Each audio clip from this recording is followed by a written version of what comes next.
Hey guys, this is Lil. Today we are talking Doom Tower Hard and clearing it for your first time for all those people who haven't got there yet. I just got there on my free-to-play account, so I want to talk through what is a really old technique, strategy for clearing Doom Tower Hard. Sorry, it's morning, so I got my coffee. And this is what I did on my main account and just did on the free-to-play to clear Doom Tower Hard. It's a really old strategy. I think Stu Gaming was the first place I saw it. I don't know if he was the first one to ever come up with it, but it's the use loads of CC champs and use a HP burner. So I want to just talk about it and go through it. So go and show you my final run, which is hopefully here. Yes, there we go. So finally beat Doom Tower Hard. I did try it a couple of rotations ago, but I got stuck on one of the floors, like the 114 floor, where it's the Rota Siffy. Just tried it loads of times and couldn't do it. And then, that's the point where if it was like your only account, you'd just do it manual. Like, you'd turn it off auto, you'd bring a specific champ, and you'd just run it on manual. But, like, I'm already playing one account, and this is, like, my part-time account, so I just don't have the patience to sit and do that. So I gave up then, but this rotation I thought, okay, I'll do it. I'll go for it again. I knew I couldn't do the Bommel rotation. I knew I couldn't do Bommel hard mode. So yeah, today just talking through that and the techniques for that and some of the champs that you can use for that, especially sort of easy, accessible, free champs, and just taking you through how I did that and how you can do that. Okay, hold on, let's turn that one off. The problem is, there we go. So this is, I just popped a floor in to run, and this was the end result. So this was the team that I ended up using for most of the sort of higher floors. Now, what I'm going to recommend is lots of sort of the free champs like the Sills, the Vizix, the Drexthar. The problem is that, and like my free-to-play account is blessed that it has plenty of legendaries. The problem is because I don't really play it, you never have the books for them, or you never have the chickens to rank them up. So you kind of end up with lots of decent, like I've got loads of the fusions because that's typically the only time I will play the account is I'll just run the fusions on it, and the rest of the time I just log in daily to do the Ultra Nightmare. So I end up with enough shards to do fusions, but not enough books to actually build people. So that's why like Vizix isn't in here on my team, because my Vizix isn't booked. So I did try and run her and couldn't figure out why it wasn't working. Hold on one second. And the reason that it wasn't working, the same with Hydra, is because she just isn't booked and she's way down the list of priorities of people to book. So, yeah, it's the free-to-play life, especially, free-to-play, if you're playing actively, you can get books and things, but if you're not playing actively, actually, it's a bit of a struggle. So I ended up using, so obviously, if you picked up Armand's fusion, then he's, like, the best possible scenario here, because he can lock the waves right down. But then I've also got I've got a damage dealer who also does control, and then the same with Harima. She blocks damage coming into us and does damage as well. So rather than using a HP burner plus 4 control champs in this team, we're using control plus damage champs. So if I was looking to, and I've got this running on a different screen at the moment, and I can just see it failing again because my champs are built really badly. So that's the kind of team, and it's really slow. Like, I'll be honest, this is way faster than I thought it was going to be, which must be because I've got these 2 damage dealers in here. When I used to run this on my main account, it was like 200, 250 turns, and like anything, like it doesn't 10 15 minutes, like it doesn't matter how quick you do it, it just matters that you live through it. And I would say, you start needing levels of accuracy when you're going into hard Doom Tower that you don't need elsewhere. So you suddenly start needing 300 350 accuracy, and you don't need those elsewhere. The problem that I'm seeing, I was just running this on my main account with a typical team, but I don't have the champs built fast enough. You need somebody fast enough to go faster than the fastest person in any wave in Doom Tower Hard, which I think is about 240, somewhere around there, because you need to get a CC off first before they go, because otherwise they're gonna go first, and then they're gonna wreck your team. So one sec. So that's sort of the team that I ran, which went fine. I was quite happy with it. And then, you know, obviously the bosses is a totally different thing. I'm not going to go too far into the bosses. They've all been, you know, if people want me, let me know in the comments if you want me to do guides over the bosses. But I feel like you can search any of these bosses and just find teams to beat them, or find, you know, find out more about what they do and how they do it. Yeah, like here, like the Geomancer and block heal reduction is good, plus a Vogoth to keep you alive. And I wasn't going to go into the bosses, just, you know, actually coming through these floors and it's just slow and steady. Like this one's actually pretty fast, 85 turns, but I'm expecting it to be up in hundreds of turns. Yeah, like what you're looking for is slow control so that you never get hit. Yeah, like, and don't be scared to like put people in accuracy chests. Don't worry about like trying to crit rate cap your Scylla the Drakes. She's not there for damage. Yes, you can do damage, but that's not why she's here. And the build that you need her in, which is fast and high accuracy, you don't have that luxury. So, you know, just build her with the right stats and the right speed, not trying to like get damage out of her, because it's not why she's in the team. So let me flip over and we can look at some more. No, let's do it on this. So if I was building my free-to-play version of this team, and I should say, like, no team's going to work on every floor. It just doesn't. It's just not going to happen like that. So these are my sort of 3 staples. I would even say, wherever Drex is, there you go. I'd say these are my 4 staples, and then bring in whatever other CC champ you've got. So that could be an Ignatius. Ignatius would be a great replacement for the Drexstar, because he brings the burn and control, which is great. 2 controls, in fact. But this could be, you know, this last slot could be anybody, but what you're looking for is some hard crowd control. So Armand's brilliant. You know, you're looking for stuns. You're looking for, you know, you could even, if you've got her, you could bring in a Mithrala and she'll do the, you know, she brings some protective buffs, but then she'll also bring the petrification. So it depends. You might find that, you know, you're getting dead a bit, so you might say, do you know what, I'm going to sacrifice one of my CC slots for a reviver and healer. It's up to you.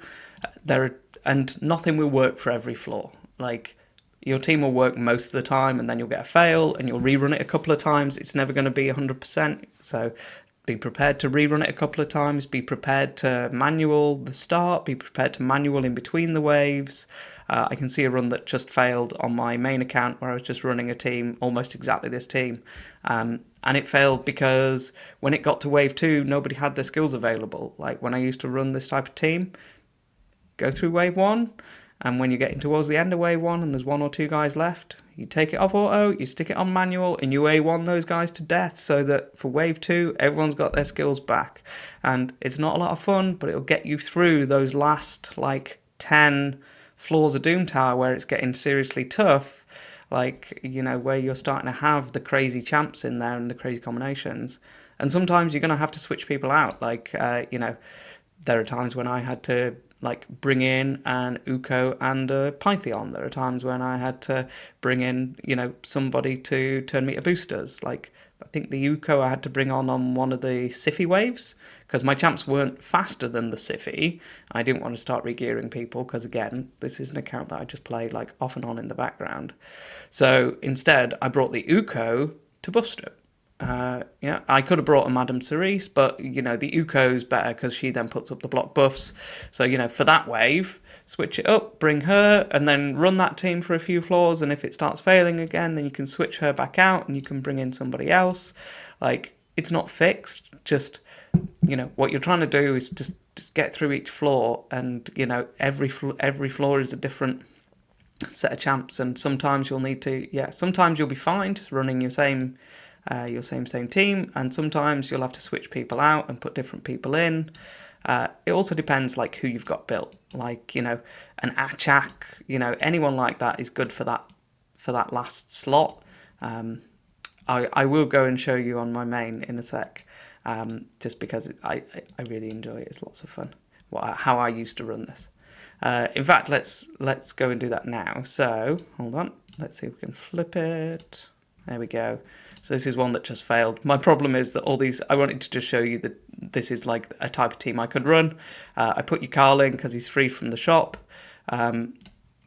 but they do seem to be getting a bit wrecked. So, what you want is AoE stuns, and what you want is in your preset, don't have everybody doing their CC all at the same time. So like have them stagger their CC.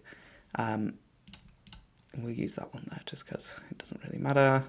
Like Sil here, don't use your stun because that's what she would do on auto.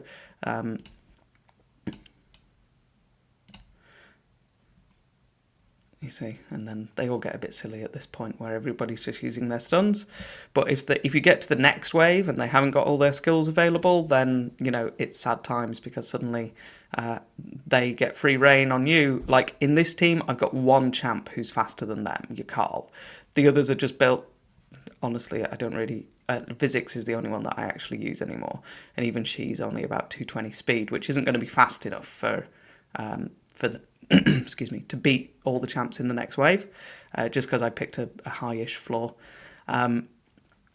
So what I need is your Carl to have his A3 available for the next floor, just to lock that wave down for the very first while other people are getting their skills back.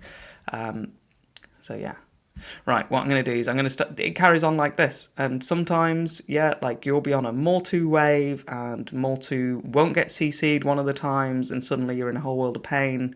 Like, here, the Sil, we really want the Sil to be, CC'd here, because she has a CC, and that's not going to be fun, happy times for us. Can we get her? No. There we go. Somebody brought a CC back in time.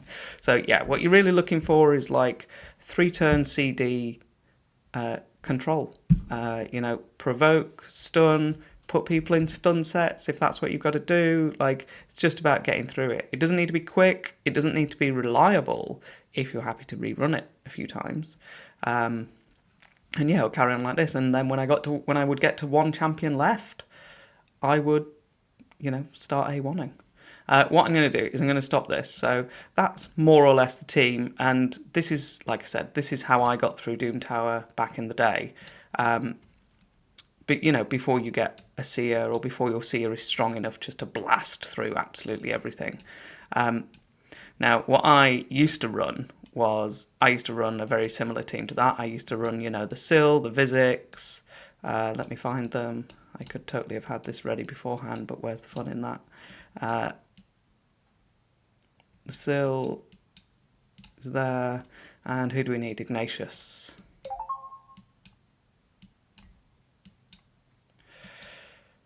There he is. Okay, so I don't know who I used to run in Yukal's spot. It was probably like a stun champ. But yeah, I can't remember. It was probably like Archmage or something. So for today, we'll bring Yukal, and I'll turn that off. This is in fact, I might have brought just a reviver. I can't remember. But this is how I used to get through Doom Tower. Like when I started playing it. The reason that I like showing this one is because it's a lot of fun when you start getting the combination of stuns plus burns, of freeze plus burn from with a Torment. The problem is that the Ignatius is just too slow.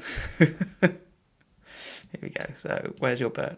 So yeah, like Ignatius is great because he's got a burn and he's got CC, he's got the provoke and the burn, so he's got double CC. So yeah, let's just get some more. So now we'll start seeing the Torment A1s popping off as soon as anybody takes damage from a HP burn who is frozen. Then Torment does an A1, and my Torment's built with damage. So this is how I back in the day. He wasn't built with damage then; he was built in a stun set. So you're getting the A1s from the Torment, which is freezing them more, and then you're getting the stun set on top of that.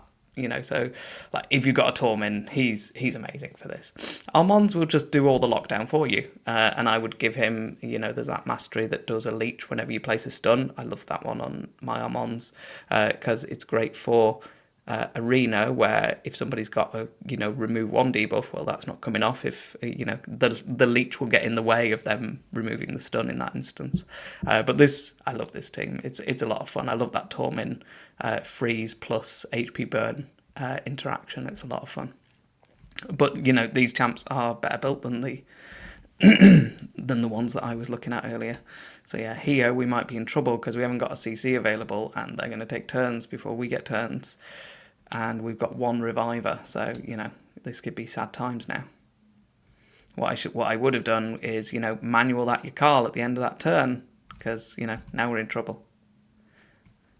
Or you could have the Yakal use his A3 only one time for the first run, which is probably worthwhile in your preset.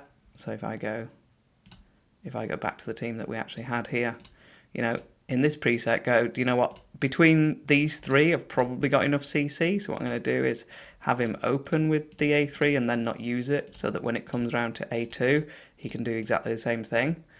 Open with it and then not use it, so that he's then got it available at the start of every wave, because he's our only champ that's fast enough. This is my one for finite hard 10, which is why he's got a lot of damage and speed. But you could easily do that with your physics. Just you need one champ who's fast enough to go first. Every round, who's gonna with a hard CC that's gonna lock them down.